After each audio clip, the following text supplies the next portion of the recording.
Where is God coming from?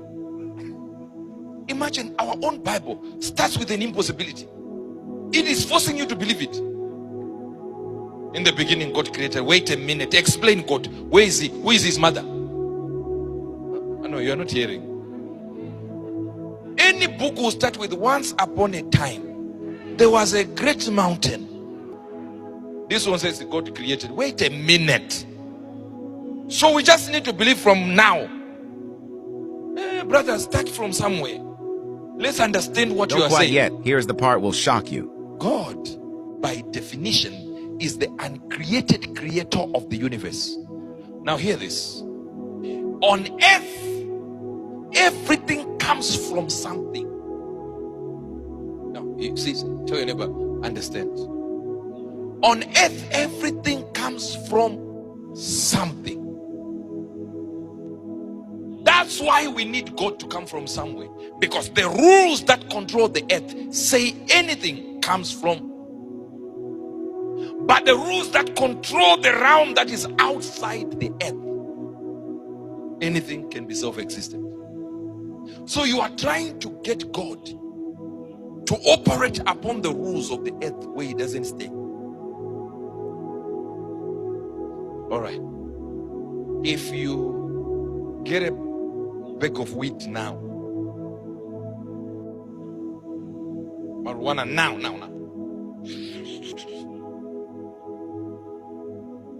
Go out there, go by the Central Police Station, sit down and start. That's when you realize you're not as clever as you thought. Fly now to Washington, D.C. with the same spliff.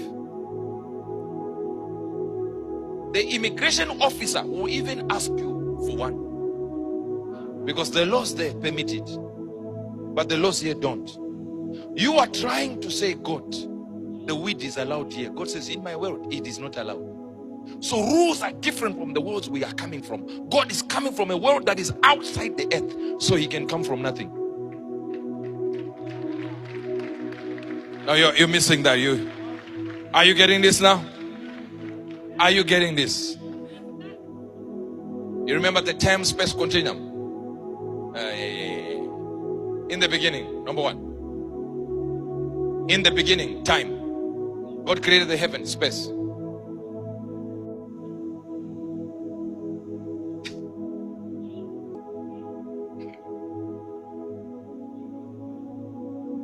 Are you getting this?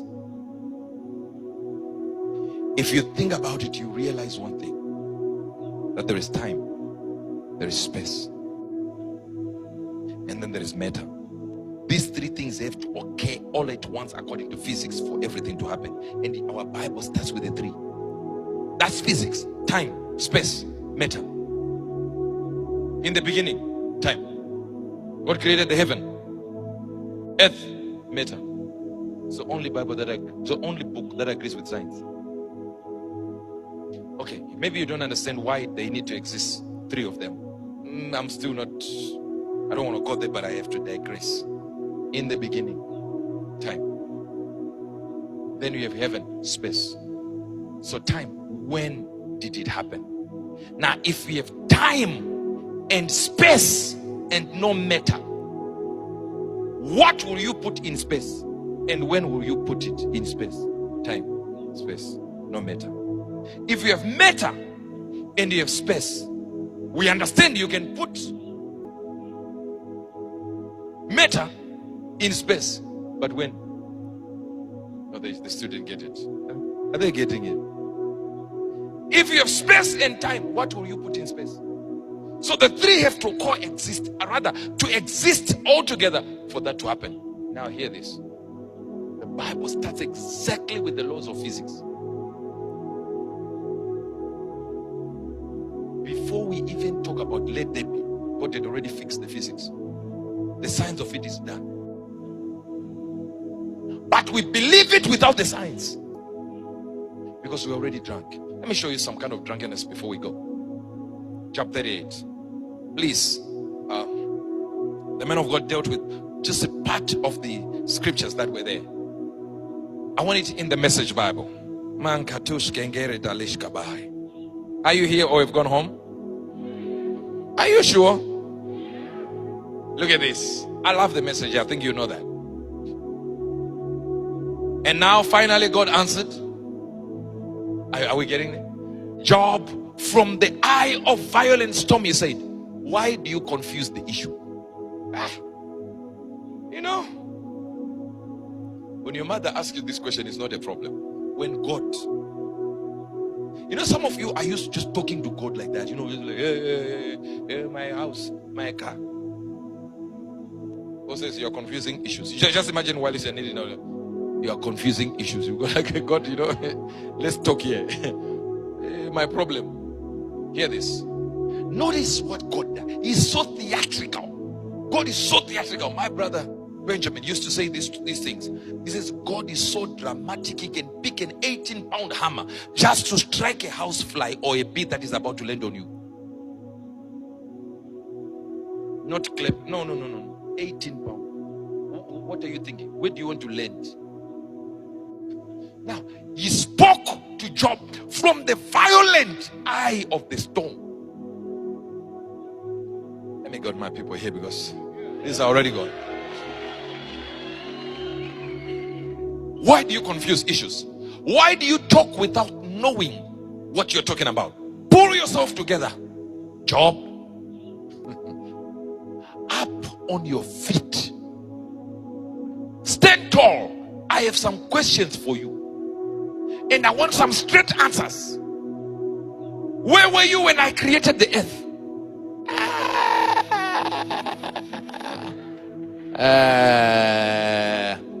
Miracles you need, they need new wine for you to accept them, because you will never believe them if I tell you they're going to happen. Imagine the time I spent 1 year talking that miracle man will happen. Imagine when I mentioned that you were there in that old HICC, when I mentioned and said this thing here. I think it's the second best conference room facility now, the HICC, after the hippodrome. Anyway, that's not the story. Let's go. When I called that person and I said, she said, my husband is about to divorce me. I've just come from the hospital. They confirmed it's a baby girl and I'm going into labor anytime soon. And my husband doesn't want it. I said, I change it into a boy. I said, go to the hospital now. So I have no appointment. I said, go there. She went there, bought that until they checked and it was a boy. What had happened? Madness. I stood in front there. The newspaper, one of the newspapers here, had sent a lady with a pregnancy to the church, HICC. Remember those days? At the back. And I called her out. I said, you're waiting for me to say you are 9 months, 3 weeks, 2 days. It's a fake pregnancy. Remove that thing you put in the and she had to remove it like this. It takes mental sickness or wine for you to be able to even prophesy a name of a person. What if they say that's not my name? Have you not noticed that when I'm prophesying, I argue with people? I say your mother's name is George. Was it Mary? A guy in Dubai. It's Mary, right? Yeah, you were there. Mary. And I'm prophesying. I say your name is Mary. Everyone went like, no, the mother.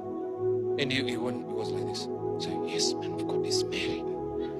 I said, speak loud. His name is Mary. You remember TB Joshua when he used to speak, you were like, so my brother, God loves you. I'm saying this. You bury something like a charm under the compound. The man is like, yes. Say, huh?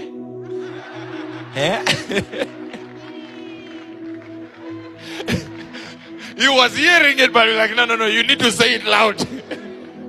How can you say when I've gotten it right? You say, say, huh? Say, yes, it's, huh? Are you speak now? Huh? He's hearing it. I say, your name is Mary. The whole church, you could tell. Everyone is like, something is wrong here. And boom. I heard that man was arrested, right? The 8-year-old thing here. The man is now in jail.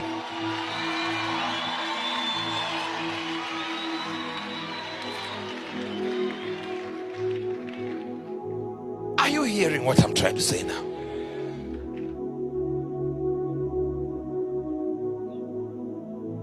Hear me. Upon your feet stand tall. Watch this. Watch this. Ever heard of the Maharishi of Kealis? Ever heard of him? Ever heard of Sadhu Sundar Singh? Sadhu Sundar Singh was a great man. He was walking towards Tibet one time, and he was moving in the mountains like that. He fell after staying hours with God. Drunk in the spirit, he fell into a hole. And when he got there, he found a man, the Maharishi of Kealis. 400-year-old man. 400 years. See, I've said 400 years. Do you know what that has done to you? Like never can be. Number one, you were told by the white people that the oldest man is 109 years old. Go to Nigeria. I saw a woman of 149 years. And they still argue that that one is not 149 years. One of my sister's in-laws in Masvingo there was talking about when the white people came into this, I think 19 or something. She was already a girl like 14, 15 there. And still strong. Nothing. No shaking. No walking stick. And she's describing the time the white people came in. At that time. When they were talking about white people around. Imagine. They are talking. It's the same thing people do when they talk about Miss World. Oh, Miss World is one. Have they even come to my house and seen Baby Angel? No! They just talk.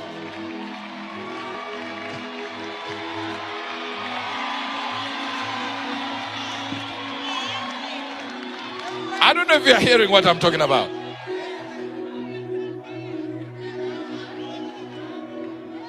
Hey, Miss whatever, Mr. World, strong man, Mr. World, lifting up rocks like this. Say, hey, the strong man. I have an angle. We used to get into the crow, take one bull, put it here, another one go like this. You are talking nonsense. Come to Zaka there.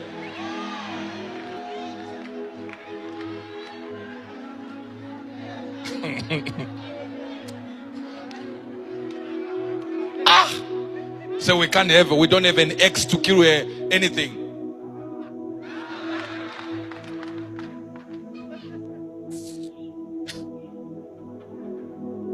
We used to laugh with one of my uncles. We had a hand like a, like a shovel. We even used to nickname him that. One.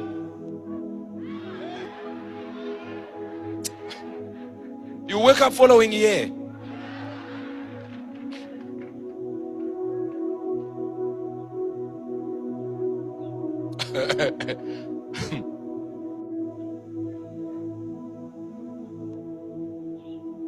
You have no idea. You have no idea. The reason why these stories become difficult for you is because of one thing. You're not drunk enough to know there is a realm where these things can okay. This is why they doubt the miracles that happen. When we say there is this issue. For more heavenly secrets, please don't forget to subscribe to my channel and share if you care. Signing out, the Enoch generation, peace be with you.